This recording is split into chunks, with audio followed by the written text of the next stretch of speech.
제4장. 예수께서 제자를 삼고 세례를 베푸시는 것이 요한보다 많다 하는 말을 바리새인들이 들은 줄을 주께서 아신지라. 예수께서 친히 세례를 베푸신 것이 아니요 제자들이 베푼 것이라. 유대를 떠나사 다시 갈릴리로 가실새 사마리아를 통과하여야 하겠는지라. 사마리아에 있는 수가라는 동네에 이르시니 야곱이 그 아들 요셉에게 준 땅이 가깝고 거기 또 야곱의 우물이 있더라. 예수께서 길 가시다가 피곤하여 우물 곁에 그대로 앉으시니 때가 6시쯤 되었더라. 사마리아 여자 한 사람이 물을 기르러 왔으며 예수께서 물을 좀 달라. 이는 제자들이 먹을 것을 사러 그 동네에 들어갔음이라. 사마리아 여자가 이르되 당신은 유대인으로서 어찌하여 사마리아 여자인 나에게 물을 달라 하나이까? 이는 유대인이 사마리아인과 상종하지 아니함이로라. 네가 만일 하나님의 선물과 또 내게 물 좀 달라 하는 이가 누구인 줄 알았더라면 네가 그에게 구하였을 것이요 그가 생수를 내게 주었으리라. 주여, 물 기를 그릇도 없고 이 우물은 깊은데 어디서 당신이 그 생수를 얻겠사옵나이까? 우리 조상 야곱이 이 우물을 우리에게 주셨고 또 여기서 자기와 자기 아들들과 짐승이 다 마셨는데 당신이 야곱보다 더 크니까? 이 물을 마시는 자마다 다시 목마르려니와 내가 주는 물을 마시는 자는 영원히 목마르지 아니하리니 내가 주는 물은 그 속에서 영생하도록 솟아나는 샘물이 되리라. 주여, 그런 물을 내게 주사 목마르지도 않고 또 여기 물 기르러 오지도 않게 하옵소서. 가서 내 남편을 불러오라. 나는 남편이 없나이다. 내가 남편이 없다는 말이 옳도다. 너에게 남편 5이 있었고 지금 있는 자도 네 남편이 아니니 네 말이 참되도다. 주여, 내가 보니 선지자로소이다. 우리 조상들은 이 산에서 예배하였는데 당신들의 말은 예배할 곳이 예루살렘에 있다 하더이다. 여자여, 내 말을 믿으라. 이 산에서도 말고 예루살렘에서도 말고 너희가 아버지께 예배할 때가 이르리라. 너희는 알지 못하는 것을 예배하고 우리는 아는 것을 예배하노니 이는 구원이 유대인에게서 남이라. 아버지께 참되게 예배하는 자들은 영과 진리로 예배할 때가 오나니 곧 이때라. 아버지께서는 자기에게 이렇게 예배하는 자들을 찾으시느니라. 하나님은 영이시니 예배하는 자가 영과 진리로 예배할지니라. 메시아, 곧 그리스도라 하는 이가 오실 줄을 내가 아노니 그가 오시면 모든 것을 우리에게 알려주시리이다. 네게 말하는 내가 그라. 이때에 제자들이 돌아와서 예수께서 여자와 말씀하시는 것을 이상히 여겼으나 무엇을 구하시나이까? 어찌하여 그와 말씀하시나이까? 묻는 자가 없더라. 여자가 물동이를 버려두고 동네로 들어가서 사람들에게 이르되 내가 행한 모든 일을 내게 말한 사람을 와서 보라. 이는 그리스도가 아니냐? 하니 그들이 동네에서 나와 예수께로 오더라. 그 사이에 제자들이 청하여 이르되 라삐여, 잡수소서. 내게는 너희가 알지 못하는 먹을 양식이 있느니라. 제자들이 서로 말하되 누가 잡수실 것을 갖다 드렸는가? 나의 양식은 나를 보내신 이의 뜻을 행하며 그의 일을 온전히 이루는 이것이니라. 너희는 넉 달이 지나야 추수할 때가 이르겠다 하지 아니하느냐? 그러나 나는 너희에게 이르노니 너희 눈을 들어 밭을 보라. 희어져 추수하게 되었도다. 거두는 자가 이미 삭도 받고 영생에 이르는 열매를 모으나니 이는 뿌리는 자와 거두는 자가 함께 즐거워하게 하려 함이라. 그런즉 한 사람이 심고 다른 사람이 거둔다 하는 말이 옳도다. 내가 너희로 노력하지 아니한 것을 거두러 보내었노니 다른 사람들은 노력하였고 너희는 그들이 노력한 것에 참여하였느니라. 내가 행한 모든 것을 그가 내게 말하였다.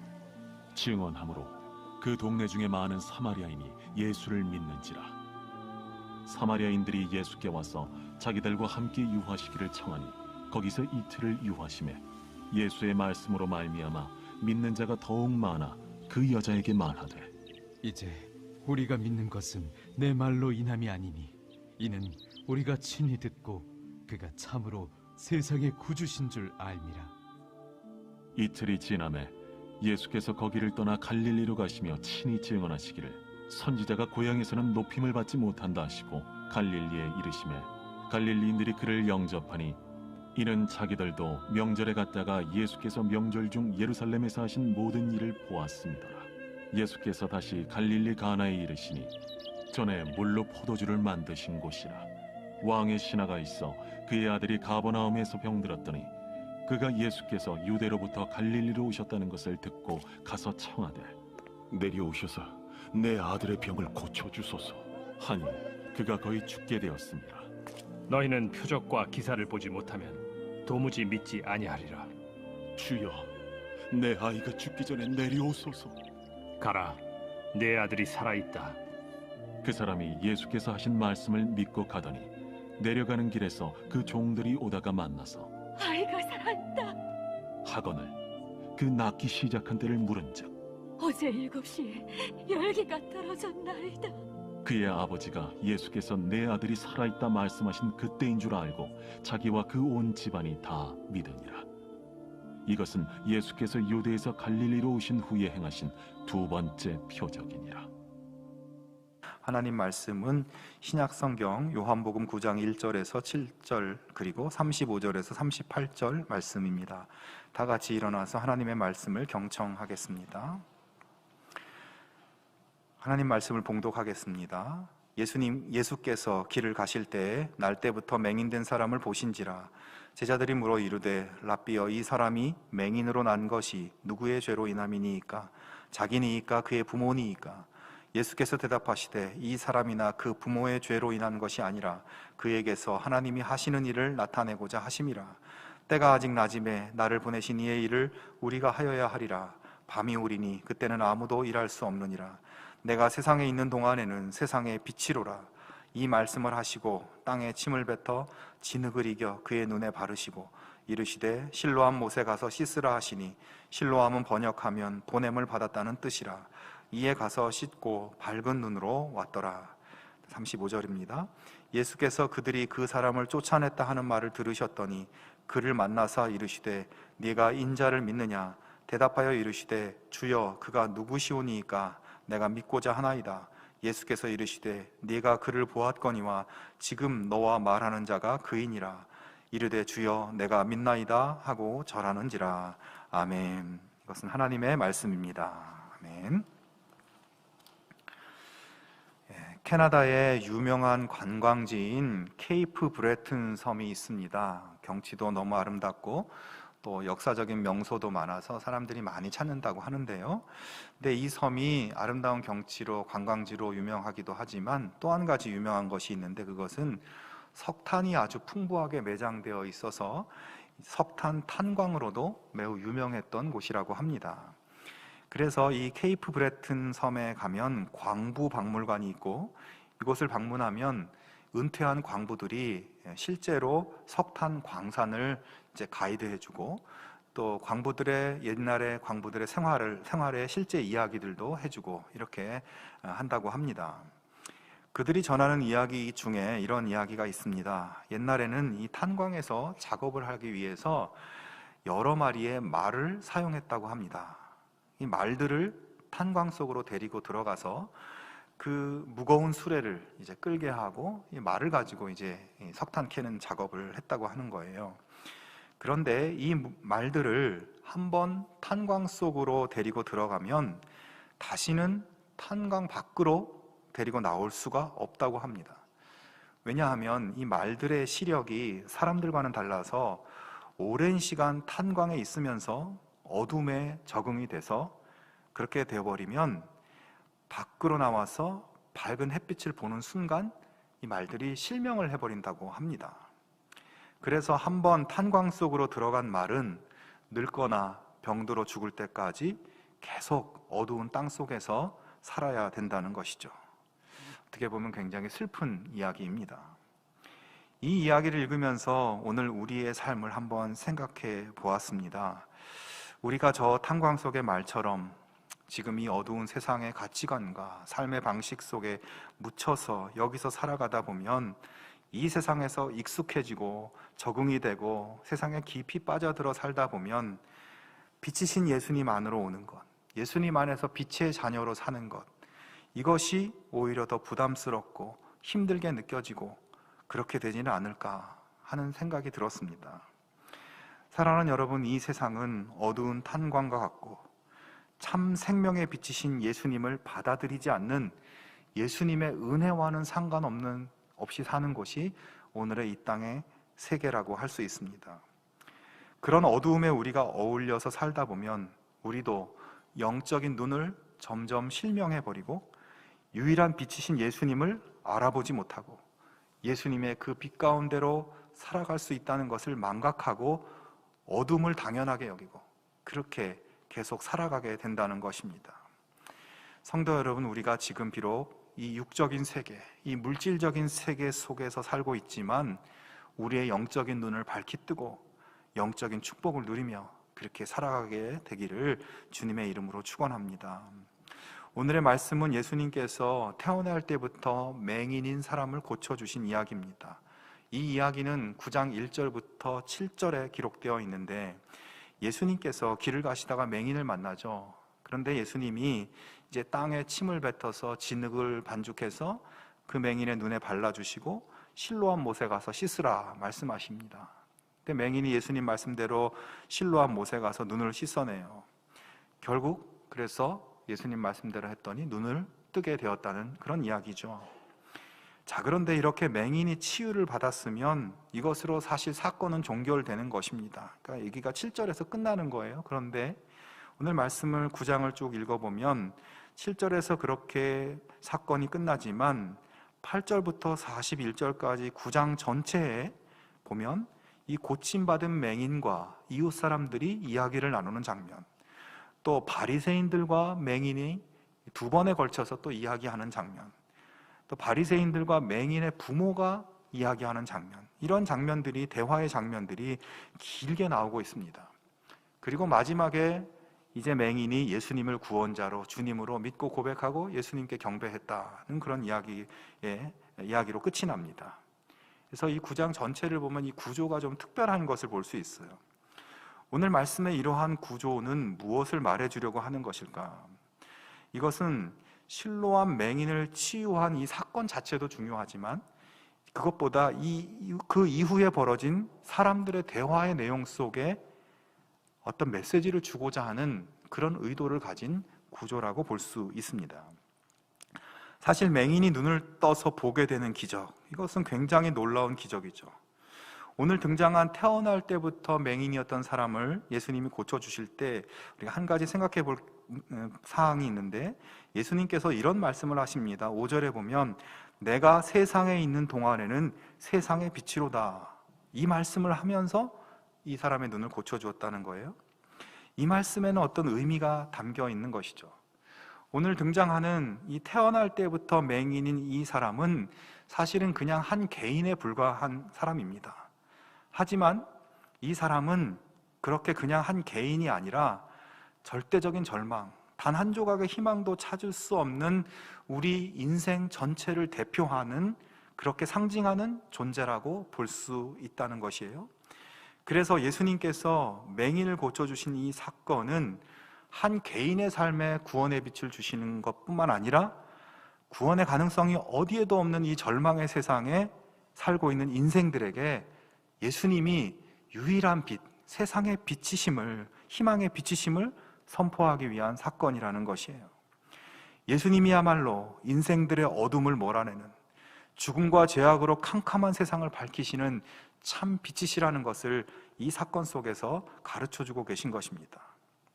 자, 그런데 그렇게 맹인의 눈을 뜨게 되는 예수님의 역사가 일어났으면 사람들은 예수님이야말로 정말 진정한 구원자이시구나, 하나님이 이 땅에 보내신, 세상에 보내신 구원의 빛이시구나 고백하고 자신들의 어두움도 예수님이 해결해 주실 것을 바라고 빛이신 예수님을 믿고 받아들여야 되는데, 이 놀라운 기적이 일어났음에도 불구하고 사람들의 반응은 너무나 의외의 반응이었습니다. 먼저 맹인이었던 사람을 잘 아는 그의 이웃 사람들, 그 주변 사람들의 반응인데요, 그들은 어제까지만 해도 동네에서 구걸을 하면서 거지로 생활하고 있던 이 맹인이 눈을 뜨고 돌아다니는 것을 보고 자기들의 눈을 의심했어요. 심지어 이 사람들은 저 사람이 그 맹인이 맞다, 아니다, 그냥 비슷하게 생긴 사람이다 하면서 자기들이 알고 있었던 그 맹인이 맞는지 아닌지 서로 논쟁이 벌어지기 시작합니다. 그러다가 그들은 그렇게 자기들끼리 의견이 분분하다가 결국 맹인에게 직접 찾아가서 물어보게 됩니다. 당신이 우리가 알고 있었던 그 사람이 맞냐? 어제까지 저기서 구걸하던 그 사람이 맞냐? 이렇게 직접 물어봅니다. 그러자 그는 내가 그 사람 맞습니다 라고 대답을 하죠. 사람들은 아니 당신 그럼 도대체 어떻게 눈을 뜨게 됐냐고 질문을 합니다. 맹인은 예수라는 사람이 나를 고쳐주었다고 증언을 해요. 자, 지금 사람들은 예수님의 놀라운 기적이 눈앞에 떡 벌어졌는데도 이게 진짜냐 가짜냐 의심하면서 믿지 못하고 당혹스러워하고 있습니다. 자, 그런데 이 사람들이 맹인의 말을 믿지 못하는 것으로 끝나지를 않고 뜬금없이 맹인을 데리고 바리새인에게 찾아갑니다. 그들이 바리새인들에게 찾아간 이유가 있겠죠. 그들은 지금 이 놀라운 사건을 어떻게 받아들여야 될지, 예수라는 사람이 이 맹인의 눈을 뜨게 했다고 하는데 이 예수를 우리가 어떻게 받아들여야 될지, 이것을 바리새인들에게 물어보고자 하는 거예요. 맹인의 눈을 뜨게 한 예수를 하나님이 보내신 메시아로, 구원자로 그렇게 우리가 믿고 받아들여도 되는지 아닌지 바리새인들에게 확인해 보자는 것입니다. 자, 어두운 세상에 생명의 빛이 비추었는데도 빛을 알아보지 못하고 이 빛이 진짜인지 가짜인지 바리새인들한테 한번 물어보자, 이렇게 된 것이에요. 자, 그렇게 바리새인들 앞에 온 맹인을 이제 그들이 조사하기 시작합니다. 조사를 시작하자마자 문제점이 발견됐습니다. 예수가 맹인의 눈을 뜨게 한 그 날이 바로 안식일이었다는 것이에요. 그러니까 예수님이 안식일법을 위반한 것입니다. 그들은 안식일에는 생명 자체가 정말 위험에 빠지게 되지 않으면 치료 행위 자체를 금지하고 있었습니다. 안식일에. 그리고 또 한 가지, 예수가 침과 흙을 섞어서 진흙을 그 눈에 발라줬다고 했는데 안식일에는 이렇게 무언가를 반죽하는 일을 해서는 안 된다라고 규정하고 있었습니다. 근데 예수님이 이런 규정들을 다 지키지 않고 어긴 거예요. 법을 어긴 거예요. 바리새인들 중에 어떤 사람들은 이 부분을 지적하며 이야기를 합니다. 16절에 보면 이 사람이 안식일을 지키지 아니하니 하나님께로부터 온 자가 아니라. 아니, 어떻게 안식일법도 안 지키는 사람이 하나님의 구원자고 하나님의 메시아일 수가 있느냐? 이 사람은 메시아가 아니다. 안식일법도 안 지키는데 라고 이야기한 것이죠. 하지만 또 어떤 사람은 주장합니다. 아니, 그런데 죄인으로서 어떻게 이런 표적을 행할 수 있느냐? 자, 태초 이후로 맹인이 눈을 뜬 기적은 한 번도 일어난 적이 없다고 하는데 그가 하나님이 보낸 사람이 아니라면, 그가 그냥 죄인이고 사기꾼이라면 어떻게 맹인의 눈을 뜨게 하는 이런 기적을 행한단 말이냐? 이거 그냥 쉽게 결론 내릴 수 있는 그런 사안이 아닌 것 같다라고 이야기하는 것입니다. 의견이 분분한 가운데 제3의 주장이 등장합니다. 아니, 혹시 이 사람이 원래 맹인이 아니었던 것은 아닐까? 완전히 맹인이 아니라 조금 시력이 안 좋았을 뿐인데 어떻게 하다 보니 더 잘 보이게 된 것은 아닐까? 이 맹인의 부모를 불러서 이것을 한번 확인해 보자, 이렇게 주장하는 사람이 나타납니다. 그래서 이번에는 맹인의 부모를 소환해서 신문합니다. 18절과 19절에 보면 유대 사람들은 그가 전에 눈먼 사람이었다가 보게 되었다는 사실을 믿지 않고 마침내 그 부모를 불러다가 물었다. 이 사람이 날 때부터 눈먼 사람이었다는 당신의 아들이요? 그런데 지금은 어떻게 보게 되었소? 20절과 21절에서 부모들이 대답합니다. 부모가 대답하였다. 이 아이가 우리 아들이라는 것과 날 때부터 눈먼 사람이었다는 것은 우리가 압니다. 그런데 우리는 그가 지금 어떻게 보게 되었는지도 모르고 또 누가 그 눈을 뜨게 하였는지도 모릅니다. 다 큰 사람이니 그에게 물어보십시오. 그가 자기 일을 이야기할 것입니다. 자, 부모들은 쉽게 말해서 이 사람이 우리 아들 확실히 맞고요, 태어날 때부터 맹인인 것도 확실합니다. 근데 지금 어떻게 눈 뜨게 되었는지 우리도 잘 모르니까 본인한테 한번 직접 물어보세요 라고 이 바리새인들한테 부모들이 이야기한 거예요. 바리새인들은 지금 예수는 안식일법을 위반한 죄인이기 때문에 하나님이 보낸 구원자의 수가 절대 아니다, 이렇게 주장하면서 예수가 눈을 뜨게 해준 사람은 사실은 진짜 맹인이 아니었다, 이런 식으로 몰고 가려고 했지만 그들의 의도는 빗나가 버린 것입니다. 자, 근데 이 사람들이 또다시 맹인을 소환하고 있어요. 벌써 두 번째로 그를 부르고 있는 것입니다.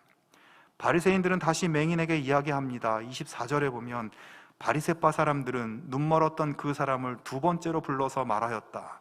영광을 하나님께 돌려라. 우리가 알기로 그 사람은 죄인이다.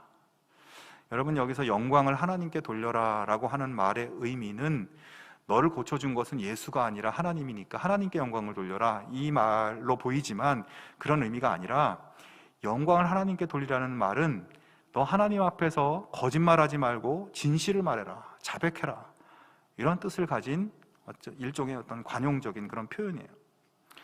바리새인들은 예수는 안식일법을 위반한 죄인이 분명한데 그런 죄인이 맹인의 눈을 뜨게 하는 그런 기적을 행한다는 것은 말이 안 된다. 너가 우리한테 뭔가 숨기는 것이 있는 것 같은데 숨기지 말고 솔직하게 털어놔라, 자백해라, 이렇게 맹인을 압박하고 있는 것입니다. 그러자 맹인이 대답합니다. 25절에 보면 나는 그분이 죄인인지 아닌지는 모릅니다. 다만 한 가지 내가 아는 것은 내가 눈이 멀었다가 지금은 보게 되었다는 것입니다. 맹인은 그런 말이에요. 나 예수가 죄인인지 아닌지는 내 알 바가 아니고 그거는 당신들이 알아서 판단하시고, 다만 나는 확실히 맹인이었는데 예수 때문에 눈을 뜨게 되었다는 이 사실이 확실합니다라고 대답하고 있는 것입니다. 여러분, 모든 정황이 너무나 분명하고 명백한 상황이죠. 뭐 더 이상 따질 것도 없어 보입니다.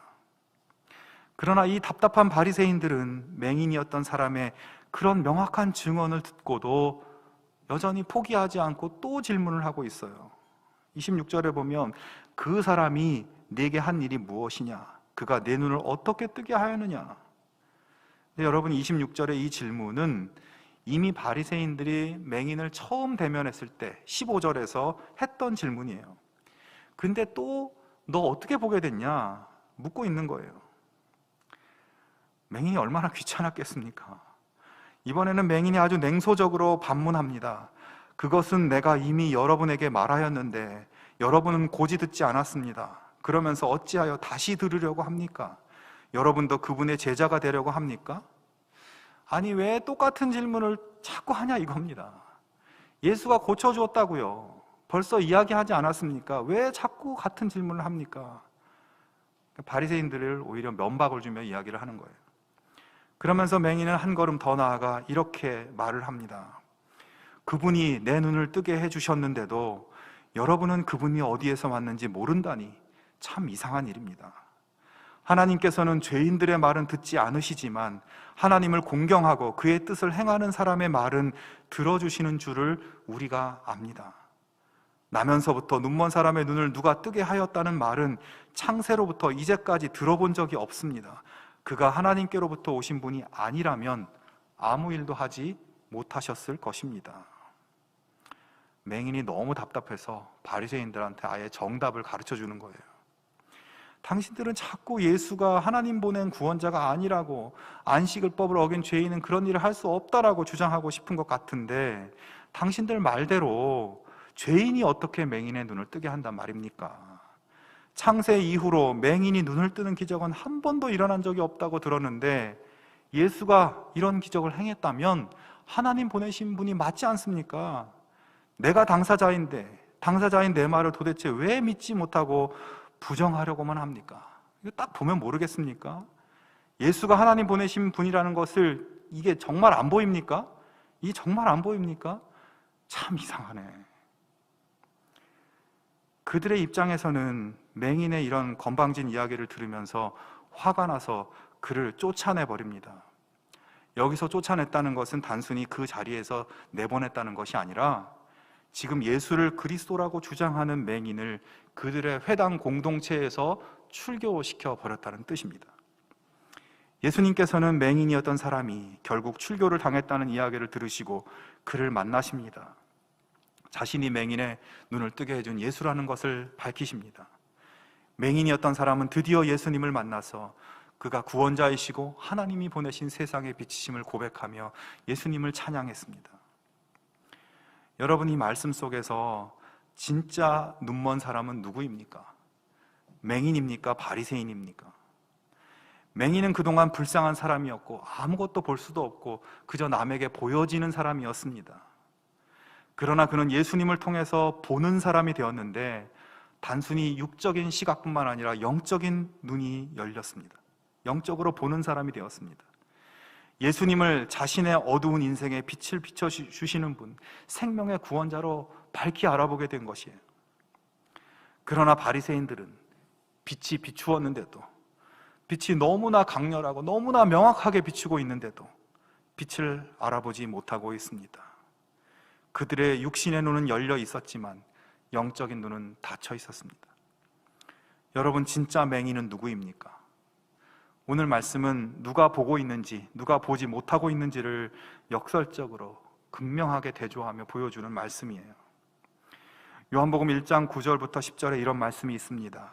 참 빛, 곧 세상에 와서 각 사람에게 비추는 빛이 있었나니 그가 세상에 계셨으며 세상은 그로 말미암아 지은 바 되었으되 세상이 그를 알지 못하였고. 여러분, 예수님 시대의 이스라엘은 정말 희망이 없는 시대였어요. 로마 제국의 지배를 받고 있었고 로마에서 세운 왕과 로마에서 세운 제사장들과 로마에서 세운 지도자들이 이 사회를 이끌고 있었습니다. 이 시대는 정말 어두운 시대였던 것이에요. 한 조각의 빛도 찾을 수 없는, 빛이라는 것이 아예 불가능해 보이는 시대였습니다. 그런 상황 속에서 참 빛이신 예수님이 오셨다는 거죠.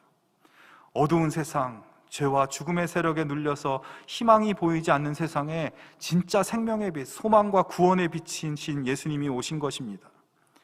그러나 빛이 비추었지만 이 빛을 알아보는 사람이 있고 여전히 어둡다고 하면서 빛을 알아보지 못하는 사람도 있습니다. 바리새인들처럼 빛을 빛이 아니라고 거부하고 그를 소멸하려고 하는 사람들도 있습니다. 여러분, 이제 오늘 우리의 시대를 한번 생각해 보겠습니다. 우리의 시대가 로마 제국의 압제하에 있는 그런 이스라엘의 시대와는 다르지만 지금 이 시대도 여전히 어두움과 죄악과 절망과 도무지 출구가 보이지 않는 상황이지요. 많은 사람들이 걱정합니다. 지금 현재 우리가 겪고 있는 이 전염병 같은 것도 극복할 수 있을까? 이것이 물러난다고 해도 더 힘든 일들, 더 심한 것이 나오진 않을까? 환경이 파괴되고 기후가 바뀌어서 여러 가지 자연재해가 일어나고 여러분, 이 일이 앞으로 식량 위기로까지 갈 수도 있다고 해요. 몇십 년 후에 이 세상이 어떻게 될까 걱정을 합니다. 사람들은 저마다 이런 상황 속에서도 자기 생각과 자기 이익만을 향해서 살아가고 자기만 바라보고 옆을 보지 않는 그런 각박하고 건조한 세상으로 빠르게 변화하고 있습니다. 이런 우리의 세상의 빛은 어디에 있습니까? 우리의 육신의 눈으로 아무리 봐도 빛이 보이지 않습니다. 그것이 현실입니다. 그러나 여러분, 영의 눈을 들어서 우리에게 비춰주시는 하나님의 구원의 빛, 생명의 빛을 알아볼 수 있기를 바랍니다. 오늘의 이 세상에도 예수님만이 생명과 구원의 빛이심을 믿으실 수 있기를 바랍니다. 내 삶을 해결해주고 구원해줄 것을 다른 데서 찾고 세상을 의지하며 눈에 보이는 세상의 조명을 구하며 살지 않기를 바랍니다. 오늘 나의 삶에 예수님이 빛으로 오고 계십니다. 다함이 없고 약해짐이 없는 강렬한 세상의 생명의 빛이 우리에게 비추고 계심을 믿고 빛의 자녀들로 살아가는 우리 모두가 될 수 있기를 바랍니다. 세상의 가짜 빛, 나를 구원해 줄 것만 같은 거짓 진리에 속지 말고 온전한 생명의 빛이신 예수님 안에 살아가는 우리 모두가 될 수 있기를 바랍니다. 여러분, 예수님의 참 빛을 알아보고 그 안에 사는 빛의 자녀들에게 주시는 한 가지 사명이 있습니다. 그것은 우리가 예수님의 빛을 받아서 그 빛을 세상에 반사하며 비추는 사명이죠. 오늘의 세상을 보면 이 세상이 예수님이 구원의 빛이라는 것을 세상은 거부하고 인정하지 않는 그런 풍조가 가득합니다. 육적인 눈, 사람들의 육적인 눈은 어느 때보다 밝은 시대이지만 영적인 눈은 어느 때보다 닫혀 있어서 유일하고 참된 세상의 빛이신 예수님을 그냥 우습고 시시하게 생각합니다. 자기도 이 자기 자신의 인생의 출구를 모르면서 인생을 비춰주시는 유일한 빛이신, 유일한 출구이신 예수님을 거부하는 것이 이 세상입니다. 이러한 시대에 우리는 구원의 빛이신 예수님을 확신하면서 세상을 향해서 실로암 맹인처럼 담대하게 이야기할 수 있어야 합니다. 당신들은 바리새인이고 율법학자라고 하면서 아직도 모르시겠어요? 아직도 예수님이 비치신 것이 안 보입니까? 내가 증인입니다. 내 눈이 이렇게 밝아졌습니다. 라고 선포했던 그 증언과 그 맹인의 고백이 우리의 증언과 우리의 고백이 될 수 있기를 바랍니다. 미국에서 가장 유명한 서커스단인 링글링 브라더즈 서커스단이 있습니다. 이 서커스단은 1884년에 5명의 형제들이 모여서 공연을 시작했는데 2017년까지 공연을 했다고 해요. 무려 130년 넘게 세상에서 가장 위대한 쇼라는 그러한 찬사를 받은 팀이었습니다. 링글링 브라더즈 서커스단의 수많은 공연 중에 이런 일화가 있습니다. 이들이 뉴욕에서 공연을 하고 있었을 때인데 공연이 한참 진행 중인데 갑자기 정전이 된 거예요. 1분 동안 모든 조명이 다 나가고 완전히 깜깜해진 것입니다. 그런데 하필이면 바로 그 시간, 그 조명이 정전이 된 그 시간에 진행하고 있던 프로그램이 뭐였냐 하면 조련사 한 사람이 호랑이 4마리를 데리고 묘기를 부리는 그런 시간, 그런 프로그램이었다는 것이에요. 물론 이 철창 속에서 공연을 했기 때문에 관중들은 이제 안전했지만 사람들이 다 걱정했겠죠. 저 아무것도 안 보이는 저 상황 속에서 저 조련사가 호랑이들의 공격을 받지는 않을까 걱정했습니다. 그런데 그 고요하고 깜깜한 무대에서 조련사의 채찍 소리와 호랑이의 동작을 지시하는 명령이 조금도 흐트러짐이 없이 들려오는 것이에요. 정전이 끝나고 조명이 다시 켜졌습니다. 여전히 호랑이들은 조련사의 명령을 따라 얌전히 자기 자리에 앉아 있는 것입니다. 관중들은 모두 일어서서 박수를 보냈습니다. 나중에 조련사에게 기자들이 찾아와서 물었습니다. 어떻게 하신 것입니까? 어둠 속에서 나는 호랑이를 볼 수 없지만 호랑이는 어두워도 나를 잘 봅니다. 그래서 내가 호랑이를 못 보고 있다는 것을 절대 눈치채게 해서는 안 됩니다. 어둠 속에서도 마치 밝은 빛 속에 있듯이 행동을 해야 합니다. 자, 조련사가 어둠 속에서도 호랑이를 여전히 제압하고 살아남을 수 있었던 것은 그 어둠 속에서도 빛 가운데 있는 것처럼 행동했기 때문입니다. 사랑하는 여러분, 어두운 이 세상에서 빛의 자녀로 살아가실 수 있기를 바랍니다. 죄악으로 어두워진 이 세상에 참 빛이신 예수님이 비치고 있지만 우리가 육신의 눈만 뜨고 살면 어둡게만 보일 뿐입니다. 그러나 영의 눈을 들어서 어둠을 밝히는 예수님을 바라볼 수 있기를 바랍니다. 어둠 속이지만 빛의 자녀로 예수님의 생명의 빛을 사람들에게 반사하고 이 빛을 증거하며 세상을 구원의 빛으로 인도하는 그런 삶으로 우리 모두가 살아가게 되기를 주님의 이름으로 축원합니다. 함께 기도하겠습니다. 하나님 아버지, 우리의 어두운 눈을 밝혀 주시옵소서. 이 세상의 소망은 예수님 뿐임을 보게 하여 주시옵소서. 예수님을 붙잡고 의지하며 빛의 자녀로 살게 하여 주시옵소서. 매일의 삶 속에 빛이신 주님과 동행하며 세상에 그 빛을 비추고 증거하는 저희들이 되게 하여 주시옵소서. 예수님의 이름으로 기도합니다. 아멘.